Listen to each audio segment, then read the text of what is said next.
Hi, nobodies. So today's not been a great day for this girl. Uh, Positive outlook, though. I mean, it's not been horrible because, like, if you can hear that, that's my stomach. Um, so I haven't been well today, and um, still, I managed to smile, and it's not fake. I actually am a happy person today. Even though I'm a little ill, shit happens. Um, and I think I've handled it fairly well today. I've looked on the bright side of things. Now, I did sleep most of the morning, but that was because I did have to take a medication that makes me feel bad. I have trouble with it, so I have to take the Xanax with the medication. So I was tired. And I didn't sleep really well after 4:30 because I wasn't feeling well. Um, Still not feeling 100%. I'm hopeful that tomorrow I will feel 100% because I actually have shit to do. And then Wednesday, I've got therapy, which I've said I'm going to drive myself to therapy. I'm going with a co pilot just in case. And I realized that, I mean, my normal therapy appointment time is 1 o'clock, which is right at lunchtime, but there aren't a lot of eateries like right where therapy is. So traffic isn't too bad right there. Um, at 4 o'clock on a weekday, that is traffic wise the most dangerous part of town, part of Little Rock. So that's going to be a little added layer of things. But therapist wanted to see me in 2 weeks instead of 3 weeks, so she had to move me up to a time that I am not super comfortable with. Um, but that's something I've got to do this week. I'm going to therapy. That's why I'm going to have a co-pilot. And what works with the co-pilot is that my co-pilot is not that distracting. See, if I was talking on the phone with like a new friend, that's exciting and everything. Well, my co-pilot is somebody I talk to every day, so that alone isn't really enough to get me out of being anxious when I'm anxious, you know. Um, I just have to make it to where I'm going. But if I get to the point where I'm like, okay, I literally can't keep my eyes open, I have to pull over, then I'm still going to make it to therapy and I'm still going to make it home and I'll survive, because that's worst case scenario. I'm preparing for worst case scenario. Um, but I'm optimistic that I will be able to do this, that I will be able to drive myself. And maybe the next therapy appointment I have, I won't feel the need to have a co pilot. Because let me tell you, when I drive by myself and I'm comfortable, I have the best time. I am nuts, okay? But I'm me. I'm like 100% me, and I will sing how I want to sing, listen to what I want to listen to, and for the most part, don't worry about being judged. Now, sometimes like I do tone down like how I want to move. Like if I'm really feeling something, I might kind of want to dance in the driver's seat. And I don't do that because people would see me. Now at night, I do that because they can't see me. But during the day, I got made fun of that for one day when I was in high school. This girl's like, I saw you leaving, man. You were sitting there rocking your car. I was like, yeah. She's like, you're a nut. I was like, okay. And that was the last time I did that in daylight. So, but I have the best time with myself. I mean, really, because I don't feel like I don't judge myself when I'm by myself. Um, I guess that's healthy. I don't know. I don't worry about what might come out of my mouth. Like, what am I going to talk about to myself? I don't worry about it. I don't worry about what anybody thinks because I love me. I might have issues with parts of me. Like I can pick myself apart big time. I can pick myself apart worse than any other human on this planet could pick me apart. Okay? I can wound me worse than any knife or gun. I can do that. But when it comes down to it, my soul, I love me. I absolutely love me. Do I have flaws? Yeah. So totally I do. I mean, I recognize my flaws. But you know what? The shit that people don't like about me, or the stuff that makes them feel weird or makes them think I'm not going to be friends with her, that shit doesn't bother me. I'm like, hey, I'm real. I don't hold it back. I don't I I hate having to stifle myself. I really do. When when somebody's acting bad and I want to give them a piece of my mind, I really hate holding that back. It literally hurts for me not to say anything when I really want to say something. Like when the boss is yelling at you, or your kid is yelling at you, and you just want to tell that little shit, fuck you. Just really want to say it sometimes. Sometimes you just really want to say, you know what your problem is?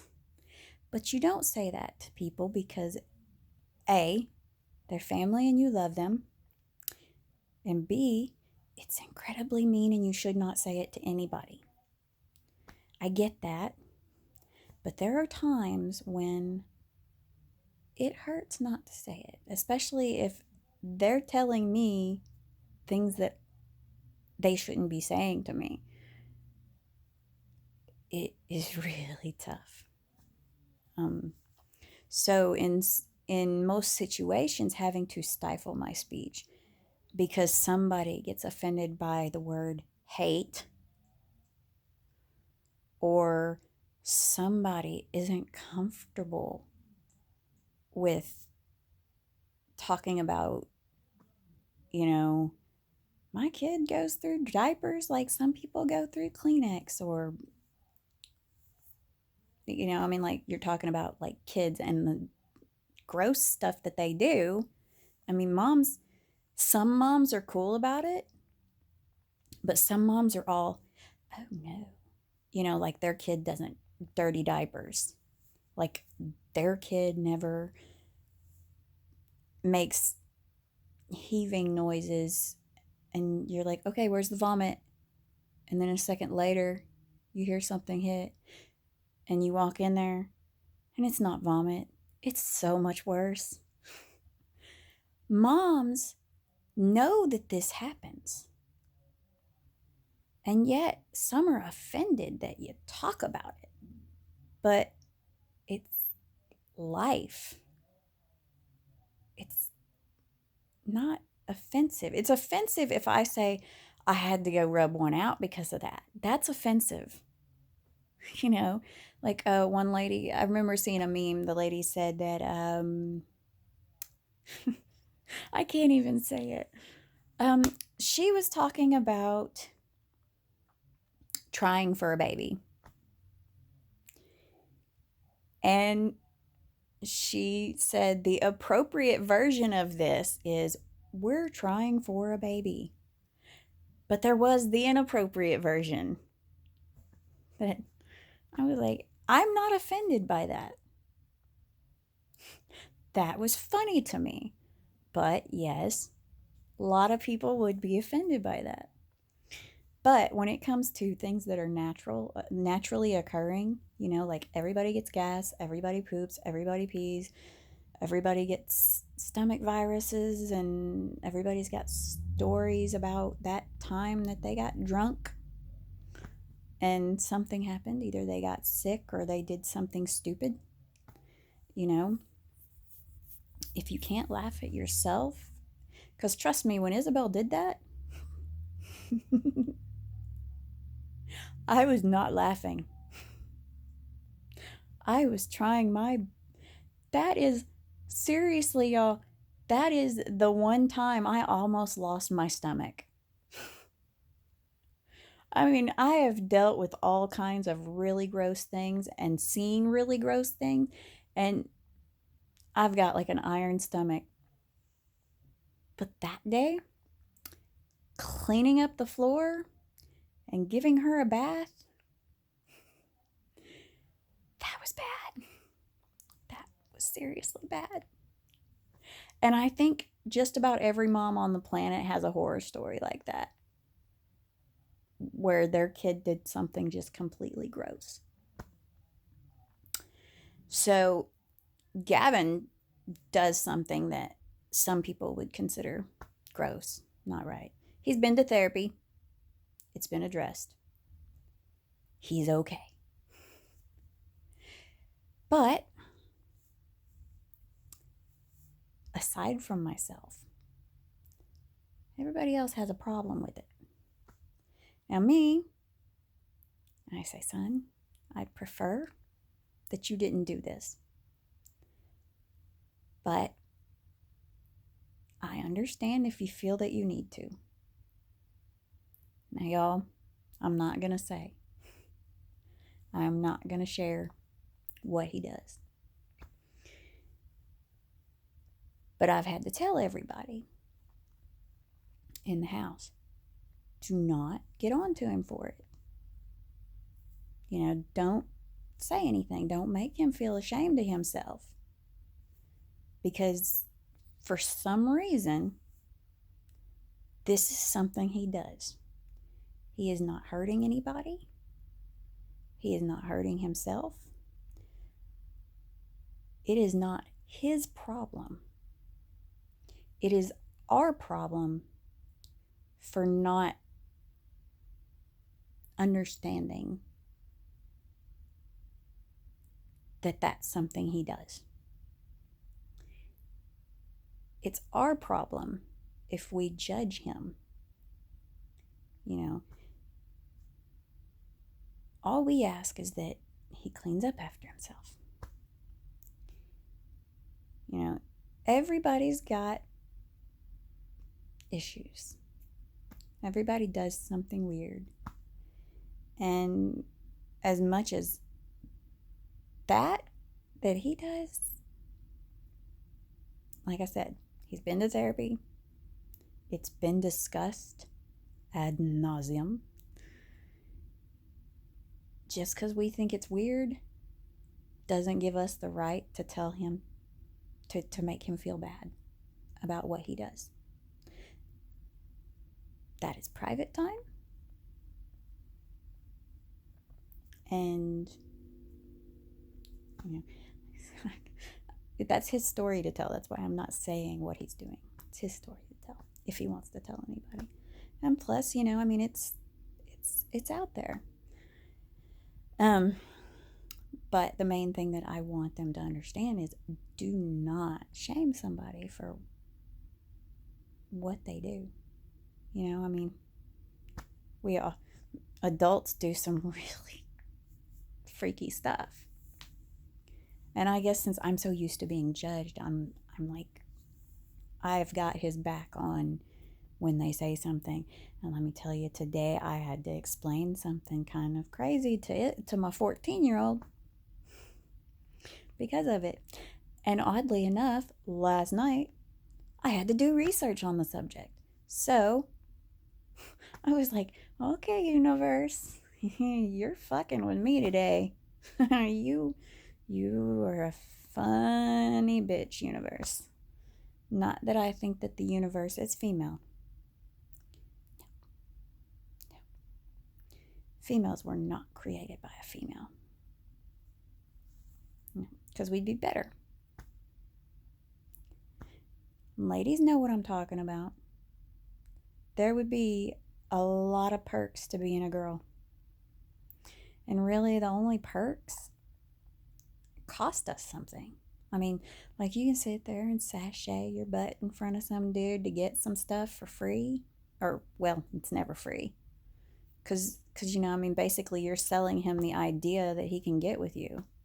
Or you're letting him know that he can get with you if he does these things for you. You know, I mean, feminine wiles is basically selling yourself. You know, you're hinting at something that they want if they do something for you. You know, it's a bargain. And that's not cool. I mean, I'm not saying don't use your feminine wiles. I mean, by all means, you do you. I just don't think I don't think that it's cool that women feel like they have to do that in order to get guys to do things for them. You know, that's a thing. You know, and because I mean, it works. I mean, trust me.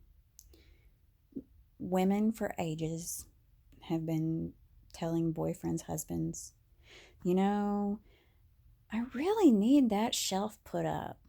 I'll do that thing you like, you know, and boom, there's a shelf put up. You know, and she can ask nicely all she wants. She can nag all she wants. You know, she can fuck up by putting the shelf up herself and then get talked to like she's an idiot because she did it wrong or it's not level when she's been asking for 6 months. But the second she shakes her ass in front of the dude or says, I'll do that thing you like, or says, hey, come here, you know, boom, there's a shelf up. That ain't right, man. That ain't right. Of course, I guess to be fair,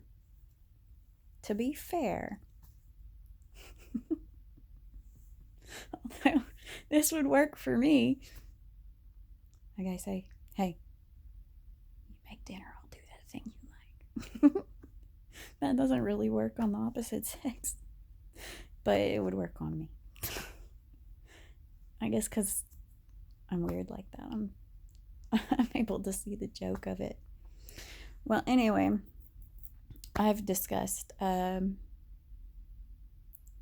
whatever long enough today. So, regardless of not feeling 100%, had a good day. I hope you had a good day. I hope tomorrow will be a good day for you. And I want you to have a good night.